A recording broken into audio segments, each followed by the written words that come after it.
Hello everyone. तो part number 2 इस तरह से स्टार्ट होता है कि जिन जाओ का अपोनेंट वॉन अपने खास आदमी उसके पीछे भेजता है उसे पकड़ने के लिए।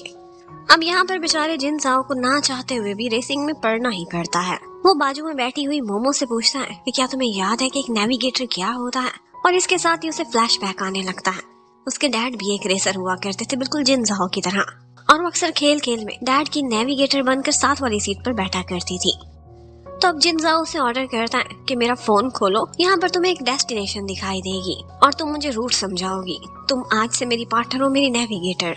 और बस फिर इसी तरह से रेस लगाते लगाते वो लोग काफी पीछे रह गए थे, क्योंकि वो ना तो जिन जाओ की स्किल्स का मुकाबला कर सकते थे और ना ही उसके मॉडिफाइड इंजन का। आज के दिन के लिए एक रेसिंग भी रखी गई थी, लेकिन मैच होने की वजह से जिन जाओ वहाँ पहुँच नहीं सकता था। पर अब वो इस रेस में एंटर हो चुका था। यहाँ पर उसके कुछ ओपोनेंट थे जो उसका पीछा कर रहे थे और उसे डॉज करने की कोशिश कर रहे होते हैं। लेकिन जिनजाओ और मोमो की केमिस्ट्री इतनी अच्छी थी कि एज अ नेविगेटर वो उसकी इतनी हेल्प करती है और वो दोनों एक दूसरे को इस तरह से अंडरस्टैंड करते हैं कि उन्होंने आसानी से इस रेस को विन कर लिया था। मोमो के लिए ये सारा बिल्कुल एक नया एक्सपीरियंस था, लेकिन उसके साथ जिनजाओ था तो उसे खुद पर भी भरोसा था और उस पर भी। यहाँ पर विनिंग अमाउंट कैश की शक्ल में एक जगह हैंग कर रही थी और जिनजाओ सबसे पहले पहुंचकर मोमो को स्टीयरिंग पकड़ने का कहता है और वो विनिंग अमाउंट अपनी कर लेता है। अब फाइनली वो लोग अपनी डेस्टिनेशन पर पहुंच चुके थे और यहाँ पर उन्हें देखकर बहुत से लोग उन्हें चीयर अप कर रहे थे, क्योंकि ऑफ कोर्स जिनजाओ ही विनर था। वो हैरान थे कि तुमने तो आज के मैच में आना नहीं था, लेकिन वो बोलता है कि वॉन के लोगों ने मुझे यहाँ पर आने पर मजबूर कर दिया। बाहर निकलने से पहले उसने मोमो को कहा था कि बस मेरी साइड पर रहना और घबराने की कोई बात नहीं, तुम्हारे लिए ये सब नया है पर मैं संभाल लूंगा। वहाँ के लोग कहने लगते हैं कि लड़की कौन है, आउटसाइडर्स अलाउ नहीं है, लेकिन वो कहने लगता है कि इसे आउटसाइडर मत बोलो। मोमो को लगा था कि एज अ सिस्टर उनसे अपना इंट्रोडक्शन कराएगा, लेकिन वो कहता है कि शी इज माई गर्लफ्रेंड। इसे मुझ पर शक था कि मैं लेट नाइट आउटसाइड रहता हूँ, तो आज इसका शक दूर करने के लिए इसे अपने साथ ही ले आया। इतने में उसका ओपोनेंट आता है और कहने लगता है, हाय नेविगेटर, क्या तुम मेरे लिए काम करोगी, तुम्हारी प्राइस क्या है? लेकिन जिनजाओ कहता है शी इज प्राइसलेस। ये सब देख देख कर मोमो को एक दफा बहुत ठंड लगने लगती है। वो तो शिवर कर रही थी। तो यहाँ पर जिनजाओ उसे हक कर लेता है और उसके लिए ये सारा कुछ बहुत नया था। उसने एक्सपेक्ट भी नहीं किया था कि इस तरह पब्लिक में वो लोग एक कपल की तरह से बिहेव करेंगे। अब फाइनली उन सब से अलग होने के बाद मोमो उससे कहने लगती है कि सारा कुछ तुम पैसे के लिए कर रहे हो। पैसा इतना भी इम्पोर्टेंट नहीं होता, तुम्हारी अपनी जिंदगी भी इम्पोर्टेंट है। लेकिन अब की बार लगता है कि जिनजाओ फट पड़ेगा। उसकी बर्दाश्त जवाब दे जाती है और वो उसे अपनी जिंदगी की सारी कहानी सुना देता है, जो कि बहुत दुखी थी। उसकी मॉम के साथ डिवोर्स के बाद डैड उसे अपने साथ लेकर यहाँ पर आ गए थे और उन्होंने एक बेसमेंट रेंट पर ली थी। जब भी बारिश आती थी सारी बेसमेंट में पानी आ जाता था। उसकी बुक्स तो क्या, उसका बेड तक पानी में भीग जाता था। उनके घर में फाके चल रहे थे, ऐसे में स्कूल की फीस कौन दे सकता था? जो थोड़े बहुत पैसे बचे थे वो भी फ्रॉड में उसके डैड ने खो दिए थे। वो अपनी कहानी सुनाने लगता है और ये भी बताता है कि इतने में डैड को अपनी एक लाइफ पार्टनर मिल गई। उन्होंने आंटी से शादी कर ली और अब उनकी बेटी शिन भी थी। शिन काफी बीमार है, उसे एक कार्डियक डिजीज है और ऑपरेशन की जरूरत है। उसकी सर्जरी के पैसे अफोर्ड करें, उसके ट्रीटमेंट के या फिर मेरी पढ़ाई के। जब पेट भूखा हो तो फिर पढ़ाई नहीं हो सकती, और तुम हमारा दर्द कैसे समझ सकती हो? तुम्हारी मॉम ने तो तुम्हारा सरनेम भी चेंज कर दिया था, तुम अब जिन नहीं बल्कि जियांग हो। अब ये सब सुनने के बाद मोमो का सारा गुस्सा उतर जाता है। वो एकदम ठंडी हो गई थी और उसके बाद वो उससे कहने लगती है कि तुम मुझसे वादा करो कि तुम ऐसा रिस्की काम आइंदा दोबारा कभी भी नहीं करोगे। तुम मेरे साथ चलो, मैं तुम्हें शेल्टर दूंगी, मैं तुम्हें घर दूंगी। मैं इतनी बड़ी हो गई हूँ कि तुम्हें सपोर्ट कर सकती हूँ। आओ हम नानजियांग अपने शहर वापस चलते, अपने पुराने घर में जहाँ हम इकट्ठे रहा करते थे। मैं तुम्हारी जरूरतों का ख्याल रखूंगी और इसी बीच तुम अपनी स्टडीज कंप्लीट कर लेना। कोई ना कोई पार्ट टाइम जॉब तुम्हें भी मिल जाएगी। हम जिंदगी की नई शुरुआत करेंगे और उसके बाद कभी भी अलग नहीं होंगे, जैसे हम पहले इकट्ठे रहे थे। वो कोई भी जवाब नहीं देता। वो घर वापस नहीं जाना चाहता था, तो मोमो भी जिद करती है और उसके साथ वहीं पर ही बैठी रहती है। सुबह सुबह जब वो उठती है तो उसे पता चलता है कि जिनजाओ को कॉल आई है। मोमो की मॉम इसी शहर में आई हुई है उसे देखने के लिए। तो वो उसे उनके होटल तक लेकर जाता है, लेकिन अंदर मॉम को हेलो कहने की हिम्मत नहीं हो रही थी, तो अपनी गाड़ी भगाता हुआ बाहर से ही चला जाता है। अंदर गई थी तो उसकी मॉम नए डैड के साथ बैठी हुई थी और आज उसकी मॉम ने एक और ही बॉम्ब शेल फेंक दिया था। वो कहने लगती है कि मैं नानजियांग वाला अपना घर बेचकर कनाडा में सेटल होना चाहती हूँ, जहाँ पर मेरे नए हस्बैंड हैं। हमने तुम्हारे लिए वहाँ पर पोस्ट ग्रेजुएशन के लिए एक यूनिवर्सिटी भी देख ली है, तुम भी हमारे साथ चलो और वहीं सेटल हो जाओ। लेकिन वो इनकार कर देती है और कहती है कि मैं कनाडा नहीं जाऊंगी, मैं चाइना में ही रहना चाहती हूँ। और मॉम, आपके नाम पर एक ही तो प्रॉपर्टी है, प्लीज आप कहीं इनके हाथ धोखा ना खा बैठना, आपको कुछ अपने पास तो रखना ही चाहिए। और ये सुनते ही उसके नए डैड को बुरा लगता है, वो उठकर वहां से चले जाते हैं।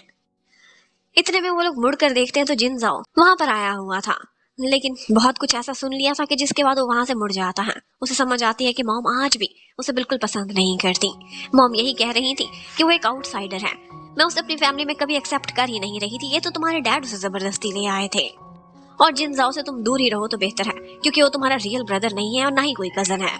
अब जिन जाओ के वहां से चले जाने के बाद उसकी मॉम कहने लगती है कि देखा, मुझे पूरा विश्वास था कि ये कभी भी एक जेंटलमैन बन ही नहीं सकता, और ऐसा ही हुआ ना, इसकी हरकतें देखो, इसका गेटअप देखो, इसकी कार देखो। इसीलिए तो मैंने बहुत सालों पहले ये सारा कुछ गैस कर लिया था। इसने बहुत दफा कांटेक्ट करने की कोशिश की थी, लेकिन मैं हर दफा इसे कह देती थी कि मोमो से दूर रहो। अब ये सुनते ही मोमो शॉक में चली जाती है। उसने कल रात इससे बहुत गिले शिकवे किए थे कि तुमने मुझे कांटेक्ट बैक नहीं किया, लेकिन बेचारे ने बहुत किया था और हर दफा उसकी माँ से गालियां ही खाई थी। उसकी मॉम कहती है कि शाम को टाइम से पहुंच जाना, हमारी वापसी की फ्लाइट है, लेकिन वो इनकार करके चली जाती है। अब घर जाकर वो एक दफा तो जिनजाओ के कमरे में जाती है, अपना गुस्सा वहां पर निकाल रही थी कि इतने में उसे छुपे हुए अपने सारे लेटर्स मिल जाते हैं। वो सारे लेटर्स उसने आज भी संभाल कर रखे हुए थे, और ना सिर्फ संभाले हुए थे बल्कि उनकी बैग पर जवाब के तौर पर कुछ न कुछ उसने ड्रॉ भी किया हुआ था। ये देखकर मोमो को समझ आ जाती है कि जिस तरह से जिनजाओ को अपना क्लोजेस्ट समझती रही है और उसे याद करती रही है पल पल, इसी तरह से जिनजाओ भी उसके लिए वही फीलिंग्स बराबर की रखता है। उसे सारी जिंदगी मिस किया, और उन दोनों को अलग करने में कहीं ना कहीं उसके मॉम डैड की डिवोर्स और बाद में उसकी मॉम का हाथ था, जिन्होंने जिनजाओ को उससे कांटेक्ट करने को रोक दिया था। उसने तो जिनजाओ पर खूब गुस्सा निकाल लिया था, लेकिन वो सारा कुछ बर्दाश्त करता रहा था, एक शब्द भी मुंह पर नहीं आने दिया था शिकवे का। दूसरी तरफ हमें दिखाते हैं जिनजाओ को। एक्चुअली उसके पास अपना एक गैरेज था, और इस गैरेज में वो अपनी कार्स को मॉडिफाई किया करता था, और अक्सर स्टे भी वहीं करता था, घर पर तो बहुत कम आया करता था। अब वो बेचारी बैठी रो रही थी और उसे समझ नहीं आ रहा था कि वो जिनजाओ को तलाश कहाँ पर करे। तो वो शिन से पूछती है कि क्या तुम बता सकती हो कि तुम्हारा भाई कहाँ से मिलेगा। तो शिन उसके आंसू देखते ही अपनी दीदी को वहाँ का पता दे देती है, और फिर वो तलाश करते करते उस गैरेज में पहुंच चुकी थी। जिनजाओ से देखते ही हैरान रह जाता है, बोलता है तुमने तो आज वापस लौट जाना था, लेकिन वो अपनी मॉम के साथ वापस गई ही नहीं थी। वो चुपचाप खड़ी रहती है, घड़ी को देखती है, जैसे ही वो टिक टिक करती 12 पर पहुंचती है, वो तुरंत ही उसे हैप्पी बर्थडे बोलती है, कहती है कि ये कुछ था जो बहुत सालों से मिसिंग था। ये देखते ही जिनजाओ की आंखों में भी आंसू आ जाते हैं, उन्हें अपना बचपन याद आता है। वो लोग एक दफा मोमो की बर्थडे मना रहे थे, तो यहीं पर ही उन्होंने जिनजाओ से पूछा था कि तुम्हारी कब बर्थडे है, लेकिन उसे कुछ याद नहीं था, कुछ पता नहीं था। और फिर उसके बाद से जब जब मोमो का बर्थडे मनाया जाता था तो जिनजाओ का साथ में मनाते थे, यानी कि इनफैक्ट आज मोमो का बर्थडे था। वो भी उसे हैप्पी बर्थडे बोलता है और उसके बाद अपने साथ उसे केक खाने लेकर जाता है। उसका फेवरेट स्ट्रॉबेरी केक दिलाता है एक शॉप को रीओपन कराकर। और फिर जब वो केक काटती है तो उसने यही विश मांगी थी कि काश जिनजाओ का रियल बर्थडे हमें पता चल जाए, क्योंकि एक जन्मदिन इंसान की जिंदगी में बहुत इंपॉर्टेंट होता है। और इसके साथ साथ उसने दूसरी विश मांगी थी अपने दिल में, और वो ये थी कि अब के बाद हम दोनों हमेशा इकट्ठे रहे। वो तो सेलिब्रेट करने के लिए साथ में बियर भी लेकर आया था, लेकिन मोमो उससे कहने लगती है कि मेरा पीने को मन तो बहुत कर रहा है, लेकिन मैं हैंडल नहीं कर पाती। तो इस बात पर वो उसे कहने लगता है कि तुम फिक्र ना करो, आज मैं हूं ना, तुम्हें हैंडल करने के लिए। तुम्हारा जितना मन कर रहा है तुम आज का दिन वैसे ही मना सकती हो। ऑफ कोर्स तुम आज के लिए बर्थडे प्रिंसेस हो। और बस पीने के बाद तो वो टुन हो गई थी, अपने दिल की हर बात ही बोलती चली जा रही थी। वो तो बहुत रोती भी है, कहती है कि मॉम वो पुराना हमारा घर बेचने वाली है। मुझे अपनी नहीं, इससे भी ज्यादा मॉम की फिक्र हो रही है। मुझे लगता है कि वो नए वाले अंकल उनको धोखा देने वाले हैं। लेकिन जिनजाओ से कहने लगता है कि तुम्हारी मॉम ने डिवोर्स के इतने सालों बाद अगर किसी को चूज किया है तो कुछ सोच समझ कर ही फैसला लिया होगा। और इसके साथ ही वो उससे बहुत सारा शिकवा भी करती है कि तुमने हमेशा उन्हें मेरी मॉम कहा है और हमारे डैड का हमेशा नाम ही लिया है, तुमने कभी भी हमें ब्लड का रिलेशन एक्सेप्ट किया ही नहीं था। अब इसी तरह से आंसू बहाते बहाते बेचारे के पेट में अचानक से दर्द होने लगता है। पता चलता है कि उसे पीरियड्स आ चुके थे, उसके पास कोई सामान नहीं था। तो वो उसकी बात बिना कहे ही समझ जाता है और भागता हुआ जाता है स्टोर पर और उसके लिए सारा सामान खरीद कर लेकर आता है। अब वो उससे कह रहा था कि एक हॉट शावर ले लो और उसके बाद रेस्ट करो। उसने अपने कपड़े उसके लिए निकाल कर रख दिए थे। आज से पहले कभी भी जिनजाओ ने किसी को अपने बेड पर लेटने की क्या पैर रखने की भी इजाजत नहीं दी थी, लेकिन वो फर्स्ट पर्सन थी जिसे उसने कहा था कि तुम मेरा कमरा यूज कर सकती हो। और वो खुद बाजू वाले अपने फ्रेंड के कमरे में चला जाएगा। अब बेचारी की तबीयत काफी खराब हो रही थी, तो वो इंटरनेट से सर्च करता है और उससे कहता है कि तुम इस पॉइंट पर मसाज करो, ये प्रेशर पॉइंट है। उसे समझ नहीं आ रही थी, तो वही उसे मसाज देने लगता है और उसके बाद वो उसे अपने पास से हिलने भी नहीं देती और वो बस सोते हुए उसे बहुत प्यार से देखने लगता है और साथ ही साथ उसे हवा भी दे रहा था, क्योंकि पेन की वजह से उसके तो पसीने ही छूट चुके थे। इसके साथ ही उसे कुछ बचपन की यादें आने लगती हैं। जिस टाइम पर मोमो पैदा होने वाली थी, तो उसी समय उसके डैड जिनजाओ को अडॉप्ट करके अपने साथ ले आए थे, क्योंकि जिनजाओ के डैड से जो उसके फ्रेंड थे और कार रेसिंग करते हुए इस दुनिया से चले गए थे। उनके बाद इस दुनिया में उसका कुछ भी नहीं था। मॉम ने काफी लड़ाई की, काफी गुस्सा किया, लेकिन उनका कहना था कि मैं इस तरह से इस बच्चे को अबंडन नहीं कर सकता। और तो और मॉम ने तो 1-2 दफा उसे बोर्डिंग में भी भेजने की कोशिश की थी, लेकिन मोमो जिनजाओ से इतनी ज्यादा अटैच हो चुकी थी कि जब वो बोर्डिंग के लिए जा रहा था, तो तब वो पहली दफा बोली थी और उसी का ही नाम लिया था। और बस फिर इन्हीं यादों के साथ ही सुबह हो जाती है और वो खड़ा होकर मोमो के लिए जबरदस्त सा नाश्ता बना रहा था, जो कि बहुत हेल्दी था।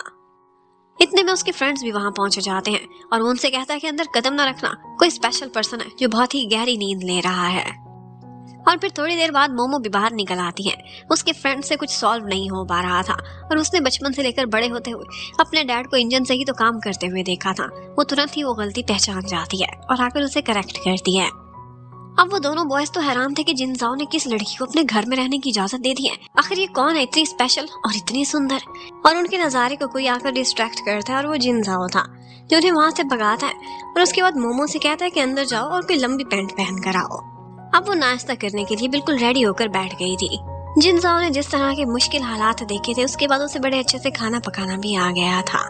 पर मोमो, उसे तो बिल्कुल भी कुकिंग नहीं आती थी और तो और वो यहाँ पर कैरेट्स निकालने की जिद कर रही थी और चोरी चोरी चुनने भी लगती है। लेकिन जिनजाओ ऊपर से आ जाता है और सिर्फ उसका घूरना ही काफी था। वो डर के मारे ना चाहते हुए भी कैरेट्स को खाने लगती है। इसके साथ ही हमें दिखाते हैं लिन सुई को। वो यहाँ पर टॉप कार रेसर था। उसे कार रेसिंग बहुत पसंद थी और मॉडिफाइड कार्स भी। और एक दफा उसे रास्ते में किसी ने डॉज किया था और उसे हराकर आगे बढ़ गया था। वो हैरान था कि किसने ये कार मॉडिफाई की हुई है। एक्चुअली वो कोई और नहीं बल्कि जिनजाओ ही था, लेकिन वो उसका फेस पहचान नहीं सका था। उसे सिर्फ एक झलक नजर आई थी। उसने अपने आदमी भी पीछे लगाए थे कि अगर उस रेसर बॉय को नहीं तो उस कार मॉडिफाई करने वाले को ही पहचान लो, कहीं ना कहीं से ढूंढ निकालो, चाहे पूरा शहर ही छानना पड़े। लिन सोई एक्चुअली जिनजाओ की तलाश में था और यहीं पर ये पार्ट खत्म होता है। Thank you for watching, bye bye.